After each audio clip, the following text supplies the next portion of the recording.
This video gets into the heart of what we have to be able to do with chemical reactions. We have to be able to write a chemical equation.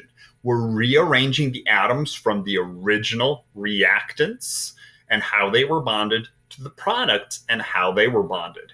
When we're doing this, we're thinking about balancing the equation to demonstrate the law of conservation of mass. And it is called an equation, no matter what type we have, because we're showing what is equal. We are showing that the mass is equal. And in doing so, we'll also see that the charge is conserved as electrons are gained or lost or shared as well.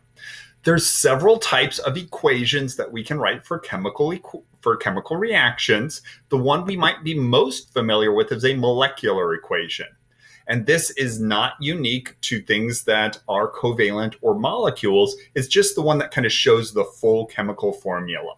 So this is the most common form. This is what we focused on really in Chem 1. And you'll see many of these as well in AP Chem. They show all the formulas of all the compounds that are kind of being mixed together that are undergoing the reaction. A lot of times they also have the states of matter with them that give us an idea of how the particles look as they are interacting. So we have sodium chloride, we have silver nitrate. It makes sodium nitrate and silver chloride. And then we can kind of see that we have formed a solid. So going back to the chemical changes, we have evidence of a chemical change of the formation of a precipitate. This is super useful for calculations because it gives us all the formulas.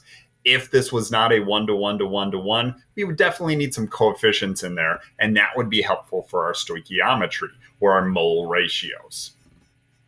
A complete ionic equation goes a little bit farther. It gives us the complete picture in terms of ions. So it shows the compounds as they would appear if we could see the individual atoms, ions, and particles. It would either show separated dissolved ions for the things that can dissolve, or it would show neutral compounds for the things that are bonded together and neutral. So as we look at this, for an aqueous thing like salt, we hopefully know that when we pour salt into water, it dissolves away. It gets to sodium ions and to chloride ions. That is salt water. That is aqueous NaCl.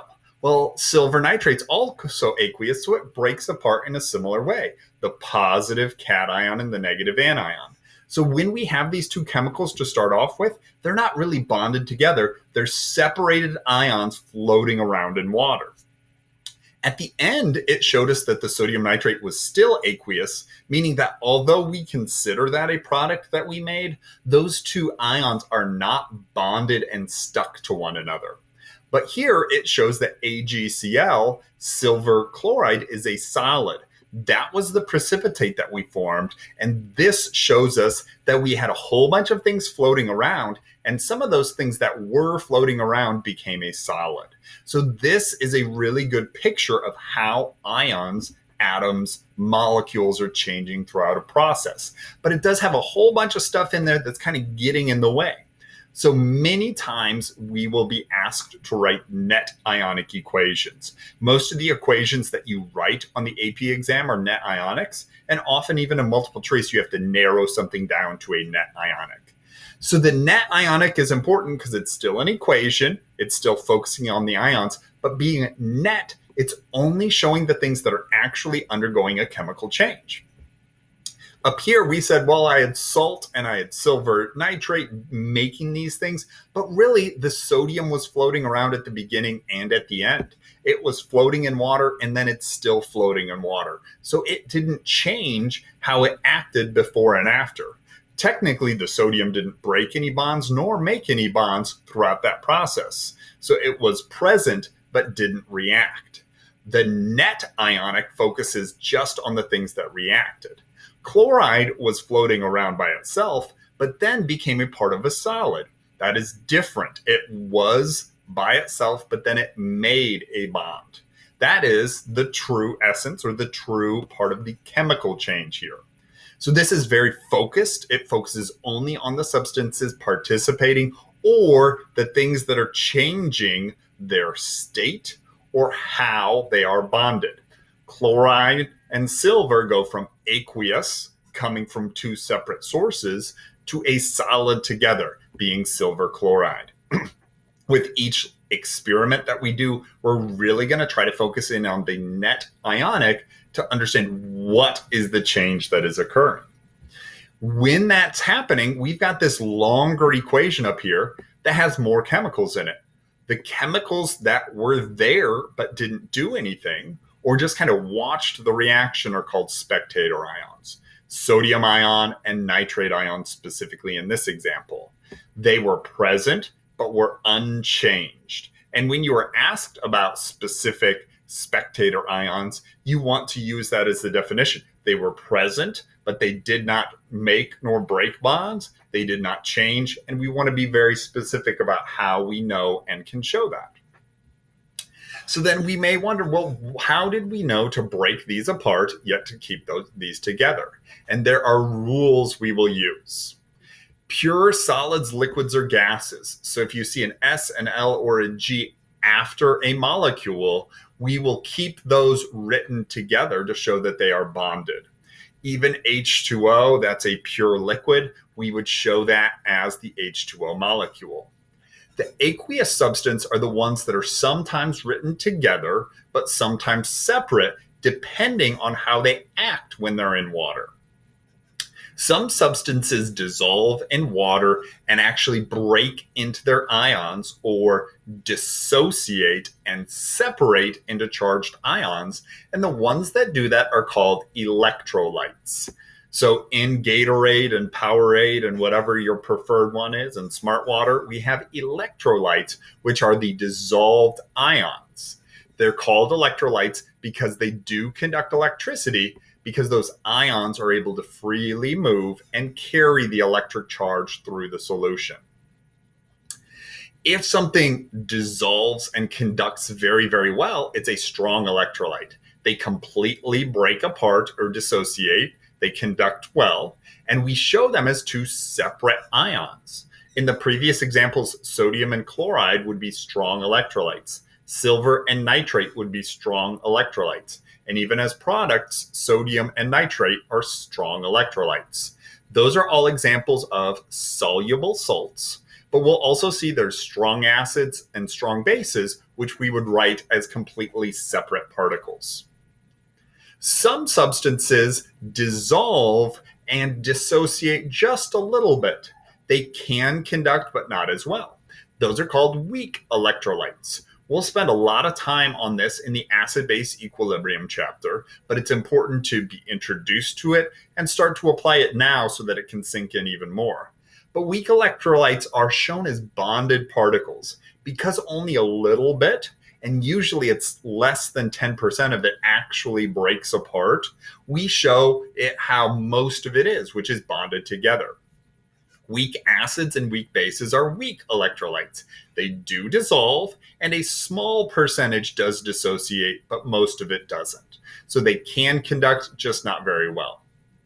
Non-electrolytes are substances that do dissolve, but don't break apart into separate ions. Because there are no ions, they don't conduct. This is what sugar does. Salt dissolves and makes Na and Cl.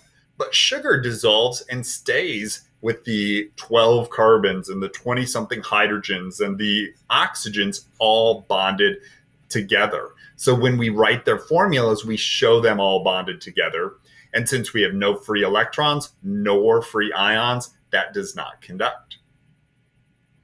So the electrolytic properties, meaning strong, weak, or non-electrolytes, are determined by a lot of rules. We can classify things, we can start to learn and apply those rules. But the nice thing is that although there's tons of rules, AP chemistry kind of simplifies it to a set of rules we need to memorize and then kind of know that everything else is either the opposite of that or they would have to tell us. This link right here shows you just takes you to a Google search showing all the different versions of the solubility rules that you may ever see. So first, if I'm looking at an ionic compound, it might dissolve or it might form a precipitate. I can know if it has an alkali metal, things from column 1, Ammonium, NH4 plus, or nitrate, NO3 plus, no matter what it's bonded to, it will dissolve and be soluble. So just like sodium chloride and silver nitrate.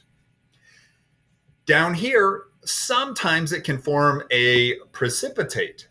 These ions are the ones most likely to form precipitates, but we don't need to memorize what forms a precipitate with what. We just need to know that these cannot. And then often by process of elimination, we can determine what did precipitate. To go back to the example from up here, we know that from those rules, sodium cannot precipitate, nitrate cannot precipitate. Therefore, if a precipitate's formed, it has to be the thing that doesn't have sodium and doesn't have nitrate, which is silver chloride.